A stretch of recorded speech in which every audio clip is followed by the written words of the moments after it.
அனைவருக்கும் வணக்கம். புதிய பாராளுமன்றம். புதிய பாராளுமன்றம் தெரிஞ்சுக்கிறதுக்கு முன்னாடி பழைய பாராளுமன்றத்துடைய பெயர் என்னன்னா சம்விதான் சதன். அப்போ புதிய பாராளுமன்றத்துடைய பெயர் என்ன? சன்சத் பவன். ஓகேவா? இதை ரெண்டையும் நல்லா நோட் பண்ணி வச்சுக்கோங்க. இது எப்போ திறக்கப்பட்டது அப்படின்னா மே 28, 2023 திறக்கப்பட்டது. மக்களவை. மக்களவை அப்படிங்கிறது 888 இருக்கைகளுடன் தேசிய பறவையான மயில் வடிவத்தை அடிப்படையாக கொண்டது. தேசிய பறவையான மயில், இது நல்லா நோட் பண்ணி வச்சுக்கோங்க. மேட்ச் த ஃபாலோயிங்கில் கூட கேட்கலாம். அதே மாதிரி தான் மாநிலங்களவை. மாநிலங்களவை 384 இருக்கைகளுடன் தேசிய மலரான தாமரை வடிவத்தை அடிப்படையாக கொண்டது.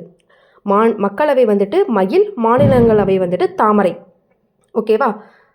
நல்லா நோட் பண்ணி வச்சுக்கோங்க. அங்கே வந்து 888, இங்கே 384 இருக்கைகள். ஓகே. மன்னராட்சி காலத்தில் ஆட்சி மாற்றத்தை உணர்த்திய செங்கோல் மக்களவை சபாநாயகர் இருக்கைக்கு அருகில் வைக்கப்பட்டிருந்தது.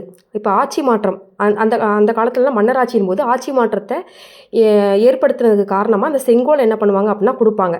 ஓகேவா? அதை வந்து நினைவூட்டும் விதமாக தான் என்ன பண்ணியிருக்காங்க அப்படின்னா சபாநாயகர் இருக்கை பக்கத்துலேயே என்ன பண்ணியிருக்காங்கன்னா அந்த செங்கோலை வந்து என்ன பண்ணியிருப்பாங்கன்னா வச்சுருப்பாங்க. ஓகேவா? இதுவும் ஞாபகம் வச்சுக்கோங்க. இதுதான் பழைய பாராளுமன்றம். ஓகேவா? அது பக்கத்தில் இருக்கிறது புதிய பாராளுமன்றம். இதையும் பார்த்து வச்சுக்கோங்க. ஓகேவா? பழைய பாராளுமன்றத்துடைய பெயர் என்ன, புதிய பாராளுமன்றத்துடைய பெயர் என்னெல்லாம் பார்த்து வச்சுக்கோங்க. சப்ஸ்கிரைப் பண்ணி வச்சுக்கோங்க. மோர் டீட்டெயில்ஸ்.